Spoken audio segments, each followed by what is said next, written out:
આવી કાદા કીચડવાળી થાય છે। એ જ હાલત આજે અમે વોર્ડમાં દેખાડવા આવ્યા છીએ કે અમારો એક પ્રશ્ન છે વોર્ડ નંબર 6 અને 7 ની વચ્ચે, જ્યાં ખાલી રોજબરોજના કામમાં ભૂગર્ભના પાઇપ નાખવાના હોય છે તો એ નાખ્યા નથી।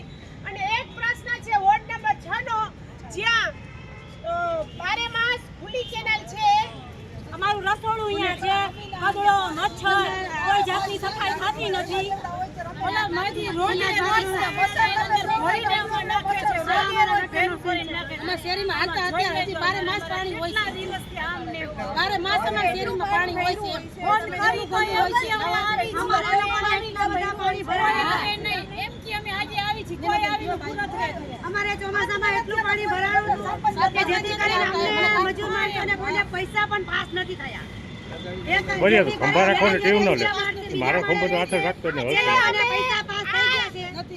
આજે અમે જે આ કીચડ લગાડીને આવ્યા છીએ એ અમારો વિરોધ છે, મેસેજ છે કે અમારી રોજ 12 માસ આવી હાલત થાય છે। આજે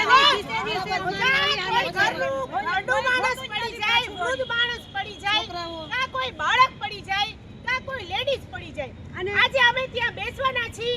અમને સોલિડ વેસ્ટના અધિકારી અને ભૂગર્ભના અધિકારી આવી અને કહી જાય કે તમારો પ્રશ્ન અમે સોલ્વ કરી દેસી, એટલે અમે બજેટનો બોર્ડમાં ચાલવા દેસી અને અમે અહીંથી વયા જશી। નગર બજેટ મહાનગરપાલિકા એટલે કે કોર્પોરેશન આ એક નાટકનો સ્ટુડિયો છે, ત્યાં તમે ગમે એવી રજૂઆત કરો ને કોઈ પણ પ્રશ્ન સોલ્વ થતા નથી। પછી બધા પ્રશ્ન લઈને આવવાનું ક્યાં, તો કે બોર્ડમાં રજૂઆત કરીને તો કે જોઈ લેસી થઈ જશે, જોઈ લેસી થઈ જશે, જોઈ લેસી થઈ જશે, પણ કોઈથી કાંઈ થતું નથી ને જોતા નથી। આ ગટરનો પ્રશ્ન 7 વર્ષનો છે, અંધાશ્રમ પાસે, ત્યાં જે હિનાબેન મકવાણા છે એના ઘર પાસે 12 માસ ગટર ઉભરાયેલી હોય છે, એના બાળકો અહીંયાની ગલીના સ્કૂલે જતા હોય, વૃદ્ધો જતા હોય, બારે લેડીઝો જતી હોય, વારંવાર પડે છે। એટલે આજે અમે કાદો કીચડ લગાડીને એ લોકોની વેદના બધાને દુનિયાની સામે મીડિયાના માધ્યમથી લોકોની સામે પ્રગટ કરી કે આ લોકો રોજ પડે છે, રોજ પડી જાય છે, ત્યારે આ લોકો રોજ પડે છે ત્યારે આવા કાદા કીચડવાળા થાય છે, અને પછી રોજ પડે છે ત્યારે આવા કાદા કીચડવાળા થાય છે। એટલે એક ઈ લોકોનો પ્રશ્ન સાવ સિમ્પલ છે કે 5 થી 7 પાઇપ નાખી અને ભૂગર્ભનો પ્રશ્ન સોલ્વ કરો। બીજો ખુલ્લી કેનાલ છે, તો ખુલ્લી કેનાલને એ લોકો બોક્સ કેનાલની માંગ કરવા આવ્યા છે કે બજેટમાં અમારા વોર્ડ નંબર 6 ની જે ખુલ્લી કેનાલ છે ને એને બોક્સ કેનાલ લ્યો, ખુલ્લી કેનાલને કારણે બહુ હેરાનગતિ છે, એટલે એની માટે થઈને આવ્યા છીએ। એટલે આ બે પ્રશ્ન લઈ કાદો કીચડ લગાડી અને બહેનોએ પોતાની વેદના વ્યક્ત કરી છે આજે લોકોની સામે। ખુલ્લું પાડો, ખુલ્લું પાડો। જે મેદાન એમ્યુઝમેન્ટ પાર્ક પાસે જે આવ્યું છે એ મેદાન વર્ષોથી, આજથી 20 વર્ષ પહેલા એ લોકોએ રમતગમત માટે કીધું હતું, પણ હજી સુધી મેદાન ખુલ્લું નથી પાડ્યું। તો આજે એ લોકોએ બજેટના બોર્ડમાં રજૂઆત કરવી પડશે। અમે દરખાસ્ત લખી છે કે આ જગ્યાને હેતુફેર કરી અને વેચવાની નથી।